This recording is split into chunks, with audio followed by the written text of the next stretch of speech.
ما بين أيديهم وما خلفهم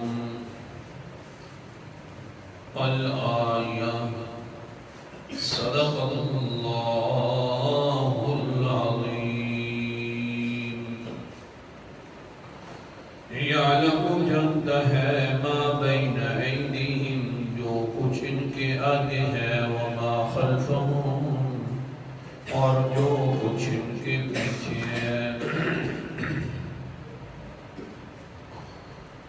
آیت الکرسی کے اندر چھٹی دلیل کا تذکرہ چل رہا تھا کہ اللہ کے علاوہ کوئی الہ اور معبود نہیں دلیل یہ ہے کہ کیونکہ صرف اللہ ہی غیب کو جانتا ہے اور کوئی نہیں غیب کو جاننے والا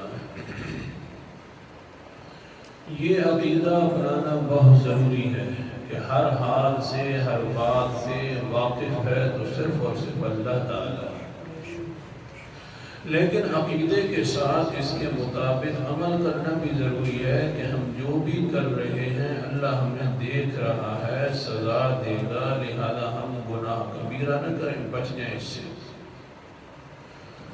صرف عالم غیب کا نظریہ رکھنا ایمان تو حاصل ہو جائے گا لیکن ایمان کامل حاصل تب ہوئے گا کہ اس عالم غیب پر عمل بھی کریں گے اور عمل نام ہے گناہوں سے بچنے کا کہ اللہ ہمیں دیکھ رہا ہے ہمیں اگر کوئی بچہ دیکھے کوئی بڑا دیکھے چھوٹا دیکھے تو ہم اس وقت گناہ نہیں کرتے دل کے اندر خیال آتا ہے کہ یار یہ کیا کہے گا بوڑھا انسان جوان انسان بچہ انسان جب اللہ دیکھ رہا ہے تو پھر کیوں کرتے تو لگتا یوں ہے کہ ہمارا یہ نظریہ کمزور ہے تو پھر بات چل پڑی تھی کہ بدترین بدبخت انسان ایسے بھی ہیں کہ قیامت والے دن اللہ تعالیٰ نہ ان سے کلام کرے گا نہ ان کی طرف نظر رحمت فرمائے گا نہ ان کو گناہوں سے پاک کرے گا بلکہ دردناک عذاب دیتا رہے گا اور جتنی ابھی بھی انہیں کیا کریں گے رمضان کے روزے رکھیں گے پھر بھی اللہ تعالیٰ ان کی طرف نہیں دیکھے گا حدیث کے اندر جو پہلے انسان کا ذکر کیا آج اس کے دوسرے سبب کا میں ذکر کرنے لگا ہوں کہ وہ ہے متکبر انسان اس کو اللہ تعالیٰ کبھی نہیں دیکھیں گے نظر رحمت سے اور تکبر آتا کیوں ہے دوسری وجہ کل ایک وجہ میں نے بیان کر دی تھی کہ نسب کی وجہ سے تکبر آتا ہے میرا خاندان اونچا ہے آج دوسری وجہ بیان کر دی قرآن مقدس کے انداز سے اللہ اکبر کبیرہ پہلے تو حدیث آپ پڑھ لیں تاکہ ثواب مل جائے قال النبي صلى الله عليه وسلم ثلاثة لا يكلمهم الله يوم القيامة ولا يزكيهم ولا ينظر إليهم ولهم عذاب أليم قال فقرأها رسول الله صلى الله عليه وسلم 3 مرات قال أبو ذر قد خابوا وخسروا فمن هم قال النبي صلى الله عليه وسلم المسبل اللہ کے پیغمبر علیہ السلام 3 مرتبہ فرما رہے ہیں تو حضرت ابو ذر نے فرمایا اللہ کے رسول جی اگر آپ ایک مرتبہ بھی فرما دیں تو انسان تو تباہ و برباد ہو گیا آپ کی مخالفت کرنے والا 3 مرتبہ ارشاد فرما رہے ہیں یہ آخر کار بدبار ہونے والے کون سے انسان ہے 3 فرمایا المسبل سب سے پہلا برباد انسان تکبر کرنے والا ہے اللہ حفاظت فرمائے ہاں تکبر کا دوسرا سبب اور اس وجہ سے وہ پیدا ہوتا ہے وہ حسن ہے حسن و جمال خوبصورتی میں خوبصورت ہوں فلاں بدصورت ہے میرے نقش بڑے اونچے ہیں تعالیٰ کے بڑے گندے ہیں، میں چلتا ہوں تو لوگ ہش ہش کرتے ہیں، واجبہ جوان آ رہا ہے، اللہ اکبر کبیرہ، میری آنکھ یوں ہے، میرا حال یہ ہے کہ جو بھی کپڑے ڈالتا ہوں بڑے خوبصورت نظر لگتے ہیں، اللہ اکبر کبیرہ۔ اللہ تعالیٰ فرماتے ہیں وہ انسان بھولا انسان، یہ اگر خوبصورتی تیری پکی رہتی تو پھر تو تکبر والی بات تھی، یہ خوبصورتی بھی جھڑ جائے گی، ایک دن ختم ہو جائے گی۔ قرآن مقدس کا سورت کا نام سورت روم ہے، 21واں پارہ ہے۔ اللہ تعالیٰ فرماتے ہیں اللہ الذی خلقکم من ضعف ثم جعل من بعد ضعف قوة ثم جعل من بعد قوة ضعفا وشیبا۔ اللہ ہی ہے نا جس نے پیدا کیا انسان کو کمزوری کی حالت پر، پہلے بچہ تھا کمزور تھا، پھر کیا ہوا ثم جعل من بعد ضعف قوة، اس کمزوری بچپنے سے نکال دیا، قوت والا بنا دیا، بڑا جوان بن گیا ہے۔ ہاں جس وقت جوان بنا ہے تو تیری کسی پر نظر نہیں پڑتی، جو تجھے سمجھائے تو کہتا ہے بس جی بس میں تو جوان ہوں، یہ پورے انسان ہے۔ حدیث سبق روک رہا ہوں، اس آیت کو انشاءاللہ مکمل کریں گے۔ قال النبی صلی اللہ علیہ وسلم، بخاری اور مسلم دونوں نے اس کو ذکر کیا۔ قال النبی صلی اللہ علیہ وسلم بینما رجل یمشی فی حلت ومرجل جمته تعجب نفسه ومرجل جمته فإذا خسف الله به ثم يتحلل في الأرض إلى يوم القيامة۔ اللہ کے رسول علیہ السلام نے فرمایا ایک انسان نوجوان تھا، خوبصورت انسان تھا، پچھلی قوموں میں سے تھا، اس کا حال یہ ہے کہ گھر سے باہر نکلا، اپنے آپ کو دیکھ رہا تھا بڑا خوبصورت ہوں، لوگوں کی تعریفیں سن رہا تھا، اپنے بالوں کو بھی بنا رہا تھا۔ اور جوان نکلتے تھے یوں کرتے رہتے، کبھی یوں کبھی یوں، بالوں کی سیٹنگ نہیں ہوئی خاص، سجدے سے اوپر اٹھے پھر بھی یوں کرتے۔ یا رب توبہ، جی اللہ معاف کرنا۔ جوانوں کو بالوں کی بڑی فکر ہے، الحمدللہ۔ پھر ہوتا یہ ہے کہ اللہ بھی چھوڑتے نہیں ان کے سر پہ بال، اوہ یہ بال گر گیا، کندھی میں آ گیا، جی حضرت کوئی نسخہ ہے؟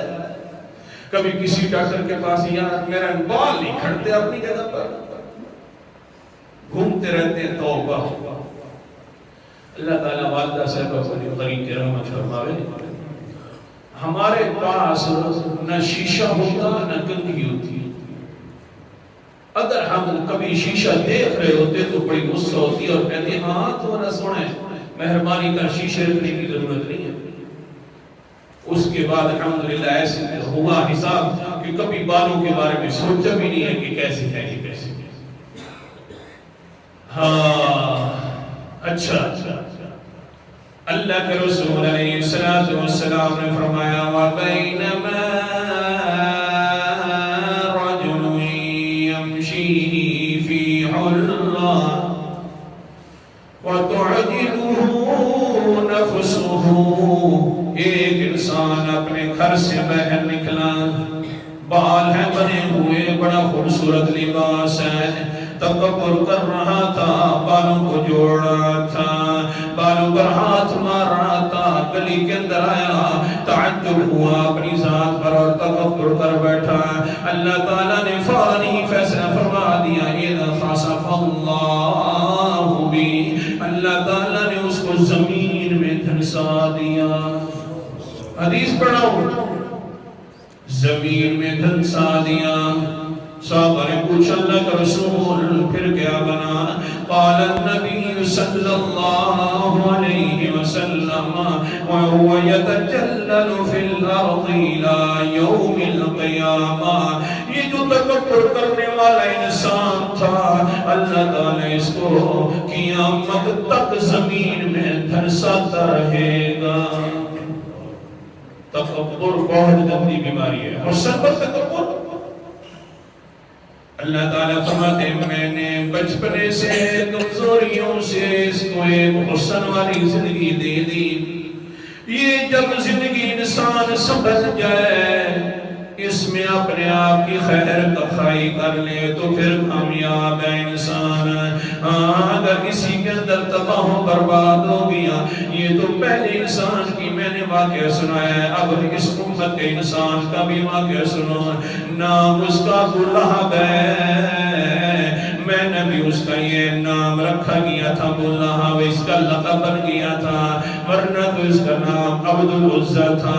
ابو لہب اس لیے کہتے تھے کہ جب بھی یہ باہر نکلتا اتنا خوبصورت تھا گویا کہ آگ کے شعلے نکل رہے ہیں اس کے منہ سے. اس لیے نام بن گیا ابو لہب. شعلوں والا انسان اتنا خوبصورت ہے نورانیت والا. یعنی مطلب یہ ہے کہ بہت خوبصورتی والا حسن و جمال والا. نام بھی ابو لہب رکھ دیا ہے. لیکن جب یہ تکبر کے اندر آیا ظالم انسان جس وقت پیغمبر علیہ السلام نے سب کو اکٹھا کیا کوئی صفا کے اوپر آ جاؤ مان لو. لیکن تکبر میں آ کر کہنے لگے تبا لک ساحر اليوم لہذا جمعتنا.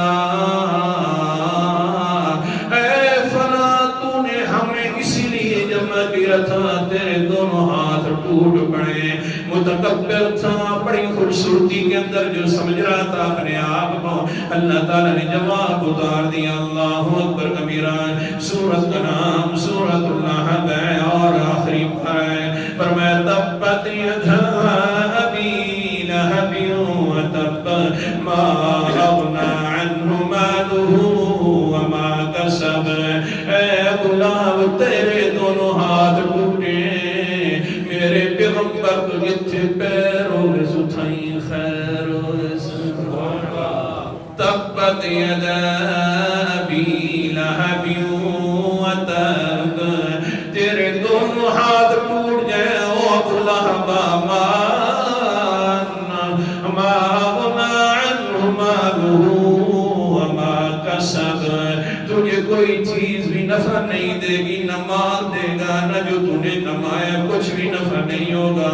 اللہ اکبر کبیرہ. یہ تو پیغمبر کے حالات تھے. اللہ کے رسول کی جو بندہ گستاخی کر دے تو جواب دیتا ہے کون. اب صحابہ کی بات بھی سن لو تاکہ مسئلہ سمجھ آ جائے اور رزلٹ اپنے آخر کے اندر بھی نکالنا ہے. سورت کا نام سورت البقرہ ہے اور پہلا پارہ ہے. اللہ تعالیٰ فرماتے ہیں آیت نمبر 137 ہے فَإِنْ آمَنُوا بِمِثْلِ مَا آمَنْتُمْ بِهِ فَقَدْ اهْتَدَوْا. اگر تم ایمان لے آتے ہو تو میرے صحابہ کی طرح ایمان لاؤ. ہاں تم نے ایمان لانا ہے تو صحابہ والا ایمان لانا ہے ورنہ مجھے تمہارے ایمان کی ضرورت بھی نہیں ہے. صحابہ والا ایمان ہوگا تو سن لو پھر فقط اہتدوا. اللہ ابھی سے فرما رہا ہے تم ہدایت یافتہ ہو. اللہ اکبر. اس لیے ہم کہتے ہیں جو بھی بات کرنی ہے صحابہ والی. ایمان اگر صحابہ والا ہے نا اعمال بھی اونچا بولو. اور جو کہے نا کہ 3 طلاقیں تو صحابہ نے کہہ دی تو خوش ہوا کرو الحمدللہ. جب ہم ایمان ان کی طرح لاتے ہیں تو عمل بھی ہم انہی کی طرح کریں گے. جو کہتے ہیں نا کسی یہ صحابہ نے کیا ہے 20 تراویحیں تو پھر کہہ دیا کرو الحمدللہ. پھر ہم بھی ایمان اگر انہی کی طرح لاتے ہیں تو پھر تراویحیں بھی ہم کس کی طرح پڑھیں گے انہی کی طرح پڑھیں گے. جو کہتے ہیں کہ جناب یہ تو عثمان رضی اللہ تعالیٰ عنہ نے جمعے کی اذان شروع کرائی تھی دوسری کہہ دیا کرو اچھا بولو الحمدللہ. اگر ایمان صحابہ کی طرح کرنا ہے تو اعمال بھی پھر ہدایت یافتہ. اللہ اکبر کبیرہ. لیکن ان کے بعد اس آیت کے بعد ظالموں نے کیا کہنا شروع کر دیا. سورت کا نام سورت البقرہ ہے، آیت نمبر میرے سامنے 11 اور 12 ہے. وَإِذَا قِيلَ لَهُمْ آمِنُوا كَمَا آمَنَ النَّاسِ، جب ان کو کہا جاتا ہے صحابہ کی طرح ایمان لے آؤ جس طرح لوگ ایمان لے آئے ہیں، یعنی صحابہ اکرام، قَالُوا وَنُؤْمِنُ كَمَا آمَنَ السُّفَهَاءُ، یہ ظالم کہتے ہیں نعوذ باللہ ہم ایمان لے آئے بے وقوفوں کی طرح. یہ تو نعوذ باللہ بے وقوف ہے. پیغمبر کا اشارہ ہوتا ہے تو سارا گھر لٹا دیتے ہیں. پیغمبر کا اشارہ ہوتا ہے تو اپنی عزتوں کو بھی نہیں دیکھتے. پیغمبر کا اشارہ ہوتا ہے تو اپنی جان بھی حوالے کر دیتے ہیں. نعوذ باللہ من ذالک، یہ تو بے وقوف ہو گئے. اللہ تعالیٰ فرماتے ہیں الا خبردار ہو، کان کھول کر سن لو، انہم ہم السفہاء، میرے صحابہ بے وقوف نہیں ہیں، یہی کہنے والے بے وقوف ہیں. حضور کی نافرمانی نہیں، گستاخی کرنے والا جس طرح مومن نہیں ہو سکتا اسی طرح صحابہ کی گستاخی کرنے والا بھی. یہ مسئلہ تھا. آگے چلیے پھر. یہ ابو لہب تھا ظالم جس نے تکبر کیا تھا، بڑے حسن پر غرور کر بیٹھا. اللہ کے رسول کو باتیں سنا دی، اللہ تعالیٰ نے اس کو تباہ و برباد کر دیا. اپنے حسن کے اوپر جو بڑا خوبصورتی پر تکبر کر بیٹھنا. اللہ تعالیٰ فرماتے ہیں وہ انسان دھیان کرنا، ہم نے تجھے جوانی عطا کر دی ہے، کمزوریوں کے بعد تجھے طاقت دے دی ہے، جوان بن گئی ہے. لیکن پھر کیا ہوگا؟ اللہ اکبر کبیرہ. وہی آیت پڑھنے لگا ہوں. اللہ فرماتے ثم جعل من بعد قوت ضعفا وشیبا. وہ میرا سبق آ گیا. حسن و جمال پر فخر تکبر تو تب کرنا تھا کہ یہ ہمیشہ رہتا، لیکن اللہ فرماتے ثم جعل من بعد قوت ضعفا وشیبا، اس جوانی کے بعد بڑھاپے نے بھی آنا ہے، کمزوری نے بھی آنا ہے. جو اب ہر وقت بالوں کو دیکھتا ہے یہ جھڑ جائیں گے، اور ابھی جو ہے بالوں کو دیکھ اوپر جب بال بنے ہوئے ہوں تو نیچے داڑھی رکھنے کی توفیق نہیں ہوتی، کیونکہ آخرکار جوانی جو آ گئی ہے. نعوذ باللہ کہیں ایسا نہ ہو کہ داڑھی کے ساتھ نعوذ باللہ خوبصورتی کم نہ ہو جائے. وہ بولا انسان آہا ساری خوبصورتیاں تو ختم ہو جائیں گی، لیکن پیغمبر علیہ السلام کی خوبصورتی ایسی خوبصورتی تھی، جوانی ہوئے یا جوانی کے اوپر والے مراحلوں میں کبھی ختم ہونے والی نہیں ہے.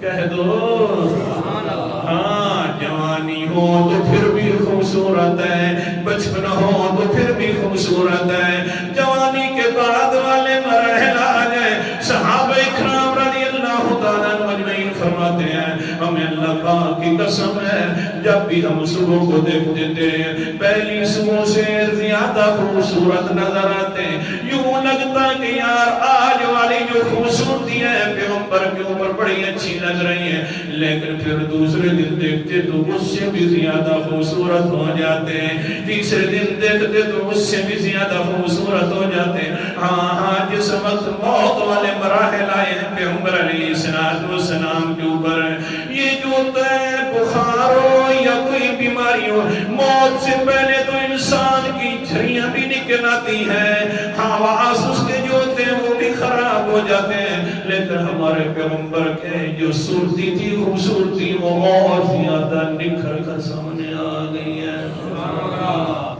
باقیوں کے وقت گزر جائے تو خوبصورتی کم ہو جاتی ہے، پیغمبر کا وقت اونچا جا رہا ہے تو اوپر سے اللہ بھی فرماتے ہیں وَلَلْآخِرَةُ خَيْرٌ لَكَ مِنَ الْأُولَىٰ. پیغمبر صاحب جی تیری ہم شان کے اندر بھی اضافہ کر دیں گے اور خوبصورتی کے اندر بھی پہلے سے زیادہ اضافہ کرتے جائیں گے.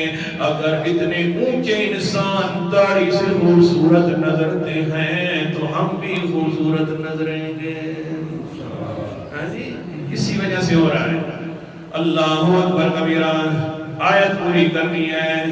یخلق ما یشاء.